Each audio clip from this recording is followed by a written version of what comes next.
नमस्कार, स्वागत है आपका बिहार समाचार में। चलिए जानते हैं आज के बिहार की अब तक की सबसे बड़ी और महत्वपूर्ण खबरों के बारे में। सभी खबरें आपके लिए काम की होने वाली है, पर इससे पहले अगर आप चैनल पर नए हैं तो चैनल को सब्सक्राइब कर लें और वीडियो को एक प्यारा सा लाइक अवश्य कर दीजिएगा। आपका एक लाइक करना ही हमारी मेहनत का फल होता है। तो चलिए शुरुआत करते हैं आज की पहली और बड़ी खबर से। बिहार में बक्सर सांसद सुधाकर सिंह की अब बढ़ सकती हैं मुश्किलें। नीतीश के मंत्री ने भेजा 100 करोड़ की मानहानि का नोटिस। जी हां, देखिए, बक्सर के आरजेडी सांसद सुधाकर सिंह की मुश्किलें बढ़ सकती है। बिहार सरकार के मंत्री संतोष सिंह ने सुधाकर सिंह पर मानहानि का आरोप लगाते हुए 100 करोड़ रुपए की मानहानि का लीगल नोटिस भेज दिया है।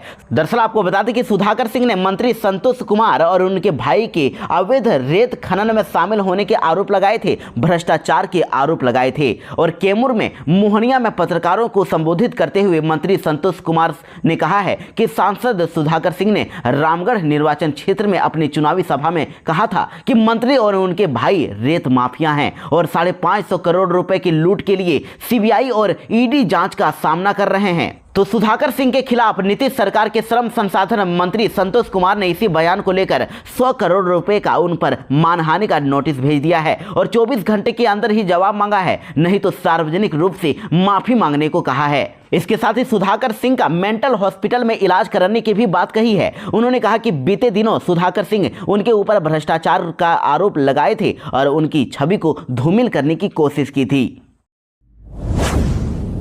लालू प्रसाद यादव ने दिया बड़ा बयान, कहा कि नरेंद्र मोदी को मूली की तरह उखाड़ कर फेंक देना है और अमित शाह को भी ललकारा। जी हां, दरअसल चुनाव प्रचार के अंतिम दिन आरजेडी पार्टी ने पूरी ताकत झोंक दी। पार्टी के सुप्रीमो लालू प्रसाद यादव ने बेलागंज में सांसद सुरेंद्र यादव के बेटे विश्वनाथ सिंह, तो वहीं तेजस्वी यादव ने इमामगंज में रोशन मांझी के लिए वोट मांगा। और इस दौरान इधर लालू प्रसाद यादव ने प्रधानमंत्री नरेंद्र मोदी, केंद्र गृह मंत्री अमित शाह और बिहार के मुख्यमंत्री नीतीश कुमार पर जमकर जुबानी हमला बोला। तो बेलागंज की चुनावी जनसभा को संबोधित करते हुए लालू प्रसाद यादव ने कहा कि हम लोग सभी हिंदू मुस्लिम मिलकर साथ रहें तो कोई माई का लाल हमें कोई तोड़ नहीं सकता। किसी में भी इतनी हिम्मत नहीं है। हमने नेताओं को प्रधानमंत्री और मुख्यमंत्री बनते देखा है। उसके बाद जनसभा में जुटी भीड़ को देखते हुए लालू प्रसाद यादव जोश में आ गए। उन्होंने नरेंद्र मोदी, अमित शाह और नीतीश कुमार का नाम लेते हुए कह दिया कि इन लोगों को मूली की तरह उखाड़ कर फेंक देना है, इनको 7 समुंदर पार ले जाकर फेंक देना है। और उसके बाद लालू प्रसाद यादव ने अपना पुराना जुमला भी दोहराया। उन्होंने कहा कि लागल लागल झुलनिया में धक्का,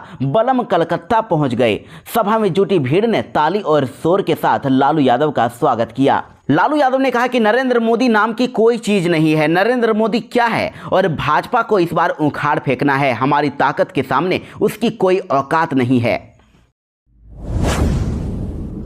प्रशांत किशोर को सुप्रीम कोर्ट से लगा बड़ा झटका। बिहार में उपचुनाव की तारीख बढ़ाने की याचिका हुई खारिज। जी हां, बिहार में अपनी राजनीतिक ताकत दिखाने की कोशिश में प्रशांत किशोर है, लेकिन सुप्रीम कोर्ट से उनको बड़ा झटका लगा है। प्रशांत किशोर की जन सुराज पार्टी की याचिका को सुप्रीम कोर्ट ने खारिज कर दिया है। आपको बता दें कि सुप्रीम कोर्ट ने जन सुराज पार्टी की याचिका पर सुनवाई करने से ही इनकार कर दिया। दरअसल प्रशांत किशोर की पार्टी ने बिहार में 13 नवंबर को होने वाले उपचुनाव की तारीखों को आगे बढ़ाने की मांग करते हुए सुप्रीम कोर्ट में याचिका दायर किया था। जन सुराज पार्टी की ओर से दाखिल की गई इस याचिका में छठ पूजा का हवाला देते हुए बिहार में भी उपचुनाव की तारीख को 13 से बढ़ाकर 20 नवंबर किए जाने की मांग की गई थी। वैसे आपको बता दें कि इससे पहले जन सुराज पार्टी ने चुनाव आयोग से मांग की थी कि बिहार में उपचुनाव की तारीखों को आगे बढ़ाया जाए। चुनाव आयोग ने जब इस मांग को खारिज कर दिया तो प्रशांत किशोर की पार्टी ने सुप्रीम कोर्ट में याचिका दाखिल कर दी, लेकिन सुप्रीम कोर्ट ने याचिका पर सुनवाई करने से इनकार कर दिया और जन सुराज पार्टी को फटकार लगाई। आपको बता दें कि बिहार में 4 विधानसभा सीटों तरारी, रामगढ़, बेलागंज और इमामगंज में उपचुनाव होने वाला है। चारों सीटों पर 13 नवंबर को मतदान होना है और इन सारी सीटों पर चुनाव प्रचार अब समाप्त हो गया है। प्रशांत किशोर ने भी इस उपचुनाव में अपनी ताकत दिखाने का ऐलान किया और उनकी जन सुराज पार्टी ने चारों सीटों पर अपने उम्मीदवार उतारे हैं। बिहार में पशुपति पारस को लगा बड़ा झटका। कहीं के भी नहीं रहे पशुपति पारस, खाली करना पड़ा पटना का सरकारी बंगला और अब एनडीए से होने वाले हैं अलग। जी हां, देखिए बड़ी खबर आ रही है। 3 साल पहले भतीजे चिराग पासवान से दुश्मनी मोल लेने वाले पशुपति कुमार पारस के पास अब कुछ भी नहीं बचा है। मंत्री की कुर्सी गई, सांसद भी नहीं रहे और पार्टी सिर्फ कागज पर अब सिमट कर रह गई है। वहीं आज पटना का सरकारी बंगला भी उनसे चला गया। पटना में लोक जनशक्ति पार्टी के दफ्तर के नाम पर अलॉट सरकारी बंगले पर पशुपति पारस का कब्जा था और सोमवार को पारस ने बंगला खाली कर दिया है। वैसे तो इस बंगले को बचाने के लिए पशुपति पारस ने हर जतन किया था। दिल्ली जाकर अमित शाह से गुहार भी लगाए थे और पटना हाईकोर्ट में रिट दायर भी की थी, लेकिन कोई फायदा नहीं हुआ। अमित शाह ने उनका नोटिस नहीं लिया और हाईकोर्ट ने 2 सप्ताह पहले ही बंगला रहने देने की याचिका खारिज कर दी थी। पशुपति पारस को पार्टी कार्यालय को खाली करने को लेकर 13 नवंबर तक अल्टीमेटम दिया गया था, लेकिन उन्होंने 2 दिन पहले ही ये खाली कर दिया और अब भवन निर्माण विभाग से लोजपा रामविलास पार्टी के चिराग पासवान को ये बंगला अलॉट हो गया है और ठेले पर लादकर सामान को बाहर निकाला गया।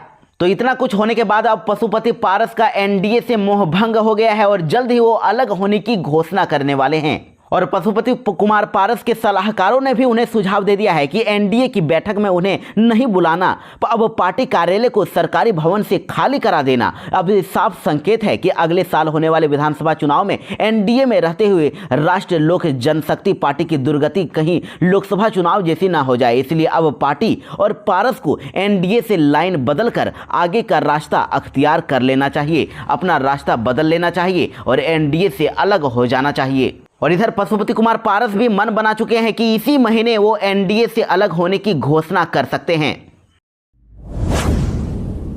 केंद्र सरकार ने घटाया आवंटन, अब बिहार के लोगों को कम मिलेगा मुफ्त में गेहूं और चावल। जी हां, बिहार वासियों को अगले महीने कोटे की दुकानों से अब मुफ्त का गेहूं और चावल कम मिलेगा। दरअसल केंद्र सरकार ने बिहार में गेहूं और चावल का आवंटन घटा दिया है। दरअसल उपभोक्ता खाद्य एवं सार्वजनिक वितरण मंत्रालय ने प्रधानमंत्री गरीब कल्याण अनाज योजना के तहत बिहार को आवंटित कोटा 4,60,591 मीट्रिक टन से घटाकर अब 4,42,386 मीट्रिक टन कर दिया है। यानी कि दिसंबर महीने से अब बिहार को 18,205 मीट्रिक टन कम अनाज मिलेगा और इस नए आवंटन के हिसाब से अब बिहार को 6,815 मीट्रिक टन चावल और 11,391 मीट्रिक टन गेहूं कम मिलेगा। केंद्र सरकार से कम अनाज मिलने पर अब बिहार सरकार ने भी अब सभी जिलों का आवंटन घटा दिया है और खाद्य एवं उपभोक्ता संरक्षण विभाग ने संशोधित आवंटन के तहत अब भागलपुर को 5,545 मीट्रिक टन चावल गेहूं देने का आदेश दे दिया है। आपको बता दें कि इस राष्ट्रीय खाद्य सुरक्षा अधिनियम के तहत अंत्योदय श्रेणी के लाभुकों को 35 किलो और सामान्य यानी प्राथमिकता प्राप्त के लाभुकों को 5 किलो फ्री में अनाज दिया जाता है। देखिए, बिहार में बांका में 1 करोड़ की शराब जब्त की गई है। बंगाल से झारखंड के रास्ते आई थी बिहार और जिसे जब्त कर लिया गया। जी हां, वैसे तो बिहार में पूर्ण शराबबंदी है, लेकिन बिहार में किसी न किसी तरह से शराब की खेपें पहुंच ही रही है। आपको बता दें कि इधर बांका से एक ऐसी खबर आ रही है जिसे जानकर आप भी चौंक जाएंगे। आप इन शराब तस्करों की हथकंडे जानकर हैरान हो जाएंगे। बड़ी खबर बांका से है। यहां पर ट्रक के ऑक्सीजन चैम्बर में छुपाकर 1 करोड़ रुपए की शराब लाई जा रही थी और इस विदेशी शराब को बांका पुलिस ने भागलपुर हंसडीहा एनएच पर जब्त कर लिया है। इसके साथ ही अंतर्राज्यीय शराब तस्कर गिरोह का उद्भेदन भी कर लिया है। शराब तस्करों का जुगाड़ देखकर पुलिस भी दंग रह गई। पुलिस को शक नहीं हो इसके लिए ऑक्सीजन के मीटर और अन्य उपकरण भी लगे हुए थे और इस ट्रक को जब्त करके अब थाना लाकर जांच किया गया। तब ऑक्सीजन चैम्बर से अंग्रेजी शराब कार्टून से कार्टून भरी हुई नजर आई और शराब की टोटल 12,204 बोतलें बरामद की गई है और जिन पर 6,147 लीटर शराब भरी हुई थी। पुलिस ने ट्रक चालक को भी गिरफ्तार कर लिया है। बिहार के शिक्षकों के लिए बड़ी खबर है। बिहार के 8 जिलों में शिक्षकों के ट्रांसफर के लिए होगी अब खास व्यवस्था। शिक्षा मंत्री ने किया बड़ा ऐलान और साथ ही ट्रांसफर पॉलिसी में भी हो सकता है बड़ा बदलाव। जी हां, देखिए बड़ी खबर है। बिहार के शिक्षा मंत्री सुनील कुमार ने राज्य के सरकारी स्कूलों में तैनात शिक्षकों के तबादले यानी कि ट्रांसफर पोस्टिंग को लेकर बड़ी घोषणाएं कर दी है। उन्होंने कह दिया है कि राज्य के जिन 8 जिलों में एक ही अनुमंडल है उन्हें अब विभाजित करके उसी जिले में शिक्षकों का तबादला या फिर पदस्थापन सुनिश्चित किया जाएगा। शिक्षकों की सुविधा को और हित को ध्यान में रखते हुए ये कदम उठाया गया है। दरअसल बिहार के 8 जिले अरवल, बांका, जमुई, जहानाबाद, किशनगंज, लखीसराय, शेखपुरा और शिवहर भर में एक ही अनुमंडल है। यहाँ पोस्टिंग या फिर ट्रांसफर को लेकर सवाल उठ रहे थे कि चूंकि एक ही जिले में एक ही अनुमंडल है, इसलिए दूसरे जिले में पोस्टिंग करनी होगी। हालांकि मंत्री के बयान के बाद इस मामले में स्थिति का अब बिल्कुल साफ हो गई है। शिक्षा मंत्री ने कह दिया है कि स्थानांतरण यानी कि ट्रांसफर और पदस्थापन यानी पोस्टिंग नीति के तहत शिक्षकों का स्थानांतरण यथासंभव उसी जिले में किया जाएगा जहां पर उनकी पोस्टिंग है, और जिन जिलों में एक से अधिक अनुमंडल है वहां भी शिक्षकों को अनुमंडल से बाहर लेकिन उसी जिले में पद स्थापित किया जाएगा।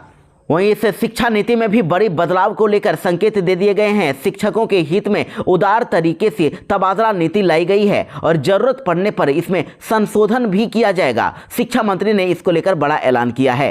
इसके साथ ही यह भी ऐलान किया गया कि सक्षमता पास सभी शिक्षकों को जल्द ही नियुक्ति पत्र मिलेगा। तेजस्वी यादव ने जन सुराज पार्टी को बताया फुलझड़िया पार्टी। एनडीए सरकार पर भी कसा तंज और कहा कि भाजपा भगाओ देश बचाओ। जी हम बिहार में 4 सीटों पर विधानसभा चुनाव होने वाले हैं और तरारी विधानसभा क्षेत्र पर महागठबंधन के उम्मीदवार राजू यादव खड़े हैं। इनके समर्थन में वोट मांगने के लिए बिहार के पूर्व उप मुख्यमंत्री तेजस्वी यादव मुफ्ती गांव पहुंचे थे, जहां हजारों की संख्या में तेजस्वी यादव ने जनसभा को संबोधित किया और इस दौरान उन्होंने भाजपा और जन सुराज पार्टी पर भी जमकर निशाना साधा। तेजस्वी यादव ने भगवान बुद्ध को याद करते हुए कहा कि भगवान बुद्ध ने कहा था कि जहां अमन चैन होगा, शांति होगी, वहीं विकास होगा, वहीं के लोग आगे बढ़ेंगे। और यह केवल उपचुनाव नहीं है, ये संदेश पूरे देश में जाएगा और ये रास्ता तय करेगा 2025 में किसकी सरकार बनेगी। राजू यादव को माले से टिकट मिला है, राजू यादव को वोट दीजिए, 3 तारा को वोट दीजिएगा। राजू यादव जीतेंगे तो भी तेजस्वी यादव जीतेगा। वहीं जन सुराज पार्टी को लेकर तेजस्वी यादव ने कहा कि कुछ नया फुलझड़िया पार्टी आया है। लोकतंत्र है, जनता मालिक है और जनता देख रही है कौन जनता की लड़ाई लड़ रहा है। बिहार में बिहार बोर्ड सेंटअप परीक्षा को लेकर बड़ी खबर है। जींस पहनकर पहुंचे 60 छात्रों को परीक्षा में नहीं मिली एंट्री और कॉलेज में जमकर हुआ हंगामा। जी हां, ये बड़ी खबर सिवान के भगवानपुर हाट थाना के SS high school inter college की से आ रही है, जहां पर ड्रेस कोड का उल्लंघन करने के कारण 60 बच्चों को इंटरमीडिएट की सेंटअप परीक्षा से वंचित कर दिया गया। इसके बाद इन छात्रों ने कॉलेज के मुख्य गेट पर मेन गेट पर जमकर हंगामा किया, जिसके बाद पुलिस को मोर्चा संभालना पड़ा। आपको बता दें कि बिहार बोर्ड विद्यालय समिति ने सोमवार से इंटरमीडिएट की सेंटअप परीक्षा शुरू कर दी है और सेंटअप परीक्षा में शामिल होने वाले विद्यार्थियों को ही अगले वर्ष बोर्ड के द्वारा आयोजित होने वाली वार्षिक परीक्षा में शामिल होने के लिए एडमिट कार्ड जारी किया जाएगा। और इस परीक्षा के लिए जींस पहनकर पहुंचे विद्यार्थियों को विद्यालय प्रशासन ने विभागीय निर्देश का हवाला देकर सेंटअप परीक्षा में बैठने ही नहीं दिया, वंचित कर दिया। साथ ही करीब 100 से वैसे विद्यार्थियों को भी परीक्षा से वंचित कर दिया गया है जिनकी अटेंडेंस 75% से कम थी। यानी कि टोटल लगभग 160 छात्र इस एग्जाम को नहीं दे पाए, तो कॉलेज की मेन गेट पर इन्होंने खूब हंगामा किया। इसके बाद मौके पर पहुंची पुलिस की मौजूदगी में प्राचार्य ने वंचित छात्रों की परीक्षा फिर से 20 नवंबर को कराने का आश्वासन दिया है, जिसके बाद छात्रों के द्वारा हंगामा शांत हुआ। ग्राम रक्षा दल का मानदेय बढ़ाने को लेकर बिहार में हुआ प्रदर्शन। सीएम हाउस का घेराव करने जा रहे पुलिस मित्रों को खदेड़ा। जी देखिए, राजधानी पटना में ग्राम रक्षा दल ने अपनी मांग के समर्थन में पटना के सड़कों पर जमकर प्रदर्शन किया और ग्राम रक्षा दल के सैकड़ों सदस्य अपने हक की आवाज बुलंद करने के लिए भारी संख्या में पटना पहुंच गए। और प्रदर्शनकारी तो सीएम हाउस का घेराव करने जा रहे थे, तभी यहां पर तैनात पुलिसकर्मियों ने उनको खदेड़ दिया। इससे नाराज होकर प्रदर्शनकारियों ने नीतीश कुमार के खिलाफ जमकर नारेबाजी की। सीएम हाउस का घेराव करने जा रहे ग्राम रक्षा दल के साथ ही पुलिस मित्र को भी पुलिस ने खदेड़ दिया है। बावजूद इसके राजधानी के सड़कों पर उन्होंने जमकर प्रदर्शन किया और सरकार के सामने अपनी मांगों को रखा। इधर एक प्रदर्शनकारी सिकंदर पासवान ने कहा है कि सरकार हमारे मानदेय की राशि को तय करें और नौकरी को स्थायी की जाए। अगर सरकार हमारी मांग को नहीं मानेगी तो 25 नवंबर से बिहार विधानसभा का घेराव करने का हम काम करेंगे। बिहार में शिक्षकों के ट्रांसफर पोस्टिंग को लेकर आवेदन शुरू हो गए हैं, लेकिन शिक्षकों को इसमें काफी परेशानियों का सामना करना पड़ रहा है। ट्रांसफर के आवेदन में कहीं भी होम सब डिवीजन का ऑप्शन ही नहीं मिल रहा है, यानी कि मायका ही नहीं, ससुराल में भी वो जॉब नहीं कर सकेंगे। दरअसल आपको बता दें कि बिहार में इन दिनों अभी टीचरों के ट्रांसफर की प्रक्रिया जारी है। अभी बिहार में अलग अलग जिलों में काम कर रहे टीचर लगातार अपने ट्रांसफर को लेकर ऑनलाइन फॉर्म भर रहे हैं, लेकिन यहां सबसे अधिक प्रॉब्लम लेडी टीचर को हो रही है। महिला शिक्षकों को यहां पर काफी दिक्कत हो रही है। इनको न तो मायके में ट्रांसफर करवाने का ऑप्शन मिल रहा है, न ही ससुराल में ही पोस्टिंग करवाने का कोई विकल्प मिल रहा है। यानी बिहार में महिला टीचर का नाम मायका और नहीं ससुराल कहीं भी ट्रांसफर हो पाएगा। यानी कि एक तरह से कहें तो उनका पहले वाला ही हाल रहेगा। वैसे आपको बता दें कि स्थानांतरण यानी ट्रांसफर के लिए दिए गए फॉर्मेट में पुरुषों के साथ ही महिला शिक्षकों को भी पति या पत्नी का गृह जिला भरना अनिवार्य किया गया है। ट्रांसफर को लेकर इन पंचायतों या अनुमंडलों का विकल्प पुरुष और महिला शिक्षक दोनों को ही नहीं मिल रहा है। बिहार की चारों सीटों पर उपचुनाव का प्रचार खत्म हो गया है और विपक्ष की 3 सीटों पर दांव है और मतदान बुधवार को होगा। जी हां, देखिए बिहार की 4 विधानसभा सीटों के लिए उपचुनाव के लिए प्रचार 11 नवंबर की शाम 5 बजे थम गया और इससे पहले सीएम नीतीश कुमार ने एनडीए के प्रत्याशियों के लिए जमकर चुनाव प्रचार किया। वहीं महागठबंधन के लिए नेता प्रतिपक्ष तेजस्वी यादव ने मोर्चा संभाला और अब 13 नवंबर को तरारी, इमामगंज, बेलागंज और रामगढ़ की सीटों पर वोटिंग होने वाली है। इन सभी उपचुनाव में भी कई राजनीतिक परिवारों की साख दांव पर है। हालांकि मुकाबला एनडीए और महागठबंधन के बीच माना जा रहा है। महागठबंधन की ओर से आरजेडी ने 3 और भाकपा माले 1 सीट पर चुनाव लड़ रही है। वहीं एनडीए की ओर से बीजेपी 2, जेडीयू पार्टी और हम पार्टी 1-1 सीट पर चुनावी मैदान में है। और इस बार प्रशांत किशोर की जन सुराज पार्टी भी चारों सीटों पर चुनावी मैदान में उतर चुकी है। तो देखिए तरारी विधानसभा में इस बार कौन कौन से उम्मीदवार उतर गए हैं। देखिए आपको बता दें कि आरा जिले के तरारी विधानसभा सीट से विधायक रहे भाकपा माले के सुदामा प्रसाद सांसद बन गए हैं और लोकसभा चुनाव जीतने के बाद उन्होंने विधायकी से इस्तीफा दे दिया, जिसके बाद से ये सीट खाली हुई है। तो इस बार महागठबंधन की तरफ से इस सीट पर सीपीआई माले के राजू यादव को उम्मीदवार बनाया गया है। तो वहीं एनडीए की ओर से बीजेपी प्रत्याशी विशाल प्रशांत हैं, जो पूर्व विधायक सुनील पांडे के बेटे हैं और पहली बार चुनाव प्रचार में खुदी प्रशांत किशोर की पार्टी ने जन सुराज पार्टी ने यहां पर किरण देवी पर दाव लगाया है। उसके बाद बात कर लेते हैं इमामगंज विधानसभा सीट की। तो देखिए गया की इमामगंज सीट हिंदुस्तानी आवाम मोर्चा यानी हम पार्टी के प्रमुख जीतन राम मांझी के सांसद बने जाने के बाद खाली हुई है। हालांकि एनडीए ने इस सीट पर जीतन राम मांझी की बहू दीपा मांझी को ही प्रत्याशी बनाया है। वहीं महागठबंधन ने आरजेडी के रोशन कुमार मांझी को मैदान में उतार दिया है और इधर प्रशांत किशोर की पार्टी जन सुराज ने डॉक्टर जितेंद्र कुमार को टिकट दिया है। उसके बाद बात कर लेते हैं रामगढ़ विधानसभा सीट की। तो देखिए कैमूर जिले की रामगढ़ सीट आरजेडी नेता सुधाकर सिंह के बक्सर से सांसद चुने जाने के बाद खाली हुई है। तो इस सीट पर आरजेडी के प्रदेश अध्यक्ष जगदानंद के बेटे और सुधाकर सिंह के छोटे भाई अजित सिंह को उम्मीदवार बनाया गया है। वहीं इधर एनडीए की ओर से बीजेपी प्रत्याशी अशोक कुमार मैदान में है। 2015 के विधानसभा चुनाव में अशोक कुमार ने जीत हासिल की थी, लेकिन 2020 में हार का उनको सामना करना पड़ा था और बीजेपी ने एक बार फिर से उन्हीं पर दाव लगा दिया है। और इस सीट पर इधर बीएसपी भी टक्कर में है। मायावती की पार्टी की ओर से सतीश कुमार यादव मैदान में है। वह इधर जन स्वराज पार्टी ने सुनील कुमार यादव को कैंडिडेट बनाया है। यानी यहां मुकाबला चतुष्कोणीय होने वाला है। उसके बाद बात करें बेलागंज विधानसभा सीट की। तो देखिए गया जिले के बेलागंज विधानसभा सीट आरजेडी के सुरेंद्र यादव के जहानाबाद से सांसद बने जाने के बाद खाली हुई है और इस सीट पर महागठबंधन की तरफ से आरजेडी ने सुरेंद्र यादव के ही बेटे विश्वनाथ यादव पर दाव लगाया है। इधर सुरेंद्र यादव 1990 से लेकर 2020 तक लगातार यहां पर विधायक बने रहे। वहीं इधर एनडीए की ओर से देखिए जेडीयू की मनोरमा देवी को प्रत्याशी बनाया गया है। उसके बाद इधर प्रशांत किशोर की जन सुराज ने मोहम्मद अमजद को यहां पर प्रत्याशी बनाया है। और आपको बता दें कि जिन 4 सीटों पर चुनाव हो रहा है उसमें 3 सीटों पर अभी महागठबंधन का कब्जा है और 2020 के चुनाव में बेलागंज और रामगढ़ सीट आरजेडी ने जीती थी, जबकि तरारी की सीट माकपा माले ने जीती थी। और ऐसे में एनडीए की नजर इन तीनों सीटों पर जीतने पर है।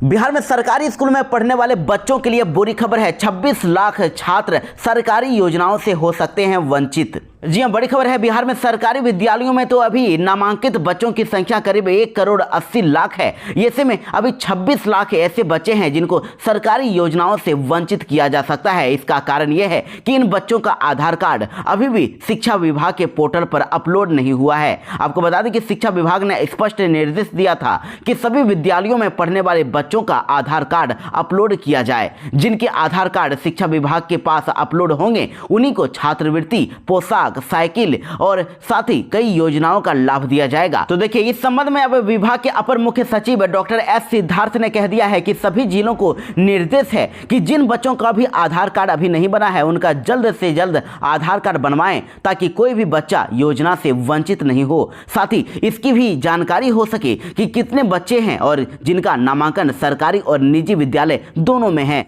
यानी कि फर्जी स्टूडेंट को भी पकड़ने के लिए ये ऐलान किया गया है। 3,55,000 ऐसे स्टूडेंट्स का भी पता लगा है जो 2 स्कूलों में एडमिशन किए हुए हैं। तो इनको अब ना तो साइकिल, न ही पोशाक, न स्कॉलरशिप जैसी योजनाओं का लाभ मिलेगा और साथ ही नाम भी काट दिया जाएगा। वैसे आपको बता दें कि सरकारी स्कूल में पढ़ने वाले स्टूडेंट्स को कई तरह की योजनाओं का लाभ मिलने वाला है। मैट्रिक में फर्स्ट डिवीजन से पास होने पर स्टूडेंट को 10-10 हज़ार रुपये स्कॉलरशिप दिया जाएगा। वहीं 12 में पास होने पर यह पैसा 25,000 रुपये दिया जाएगा। हालांकि इंटरमीडिएट में सिर्फ छात्राओं को ही यानी कि लड़कियों को ही स्कॉलरशिप की राशि दी जाएगी। इसके अलावा इधर सरकार साइकिल और पोशाक के लिए पैसे भेजने वाली है। सभी तरह की योजनाओं की राशि सीधे स्टूडेंट्स के खाते में भेजे जाएंगे। बिहार में पैक्स चुनाव को लेकर बड़ी खबर है। बिहार के 1580 पैक्सों के लिए नॉमिनेशन शुरू हो गया है। वहीं पहले चरण के नामांकन फॉर्म 13 नवंबर तक भरे जा सकेंगे और नाम वापसी 19 नवंबर तक होगी। मतदान 26 नवंबर को होगा और अभी बिहार में टोटल 5 चरणों में पैक्स चुनाव कराने के लिए वोट डाले जाएंगे। प्रत्येक चरण में नामांकन फॉर्म भरने के लिए 3 दिनों का मौका दिया जाएगा। पहले चरण के नामांकन फॉर्म की स्क्रूटनी 14 से 16 नवंबर के बीच में होगी और 26 नवंबर को मतदान होगा। मतदान के दिन यानी कि अगले दिन मतगणना हो जाएगी और बिहार राज्य निर्वाचन प्राधिकार के सचिव पुरुषोत्तम पासवान ने बताया है कि दूसरे चरण के लिए नामांकन 13, 14 और 16 नवंबर को होगा और 17 और 18 नवंबर को स्क्रूटनी होगी और नाम वापसी 20 नवंबर तक होगा। तो पैक्स चुनाव लड़ने के इच्छुक उम्मीदवार नामांकन शुल्क की राशि सहित बैंक जाकर समिति के खाते में अब जमा करा सकते हैं। बिहार राज्य निर्वाचन प्राधिकार सचिव पुरुषोत्तम पासवान ने यह आदेश जारी कर दिया है। बिहार में आई नौकरी की बहार, खिलाड़ियों की अब हुई सीधी भर्ती शुरू, जल्दी से करें आवेदन। जी हां, देखिए बड़ी खबर है। बिहार में खिलाड़ियों की सीधी नियुक्ति के लिए अब खेल नियुक्ति पोर्टल लाइव कर दिया गया है। बिहार राज्य खेल प्राधिकरण के बिहार के उत्कृष्ट खिलाड़ियों की सीधी नियुक्ति नियमावली 2023 के तहत खिलाड़ियों से ऑनलाइन आवेदन प्राप्त करने के लिए पोर्टल लाइव किया गया है। पोर्टल खोल दिया गया है और अब कोई भी खिलाड़ी इसके लिए आवेदन कर सकते हैं। बता दें कि नियुक्ति के लिए लिंक बिहार राज्य खेल प्राधिकरण की अधिकृत वेबसाइट पर खुलेगा और इस पर खिलाड़ी सरकारी नौकरी के लिए 5 दिसंबर 2024 तक ऑनलाइन आवेदन कर सकते हैं। तो खेल नियुक्ति पोर्टल लाइव होने के साथ ही अब नियुक्ति की प्रक्रिया भी शुरू हो गई है और ये राज्य सरकार की मेडल लाओ नौकरी पाओ योजना के तहत नौकरी देने की प्रक्रिया है। आपको बता दें कि इसमें राष्ट्रीय, अंतर्राष्ट्रीय स्तर और देश और राज्य का प्रतिनिधित्व करने वाले खिलाड़ियों को मौका मिलेगा। इस वक्त की बड़ी खबर है। एक्टर मिथुन चक्रवर्ती को भी पाकिस्तान के डॉन ने दी धमकी, कहा कि 15 दिनों के भीतर माफी मांग लो। जी हां, देखिए देश में अभी पिछले कुछ दिनों से बॉलीवुड एक्टर सलमान खान और लॉरेंस बिश्नोई गैंग सुर्खियों में बना हुआ है। सलमान खान को लगातार जान से मारने की धमकी मिल रही है। लेकिन इसी बीच अब बड़ी खबर है कि अब दिग्गज अभिनेता और बंगाल बीजेपी के नेता मिथुन चक्रवर्ती को भी धमकी दे दी गई है। जानकारी के मुताबिक पाकिस्तान के डॉन शहजाद भट्टी ने मिथुन चक्रवर्ती को धमकी दी है और कहा है कि अगर 15 दिनों के भीतर उन्होंने माफी नहीं मांगी तो अंजाम बुरा होगा। मिथुन को दुबई से यह धमकी दे दी गई है और पाकिस्तान डॉन का 2 वीडियो भी सामने आया है जिसमें वह धमकी देता दिख रहा है। देखिए दरअसल लोकसभा चुनाव के दौरान मुर्शिदाबाद के भरतपुर से एमएलए हुमायूं कबीर ने हिंदुओं को काटकर भागीरथी में बहाने की बात कही थी। इसी बात पर मिथुन चक्रवर्ती ने पलटवार किया था और 27 अक्टूबर को बंगाल में अमित शाह की रैली के दौरान मिथुन ने कहा था कि मैं गृह मंत्री के सामने कहता हूं कि हम तुम्हें काटकर नदी में नहीं बहाएंगे लेकिन तुम्हारी जमीन में जरूर गाड़ देंगे। तो इसी बयान को लेकर पाकिस्तानी डॉन ने अब मिथुन को धमकी दी है और कहा है कि मिथुन साहब, आपको मेरी सलाह है 10-15 दिनों में वीडियो जारी करके माफ़ी मांग लो, यही बेहतर है और ऐसा करना बनता भी है। इस उम्र में आपको बकवास नहीं करना चाहिए, बाद में पछताना पड़ता है। पटना के मोरीलोक मार्केट में भीड़ गए दर्जनों दुकानदार, पार्किंग के विवाद में हुई मारपीट, 20 लोग घायल।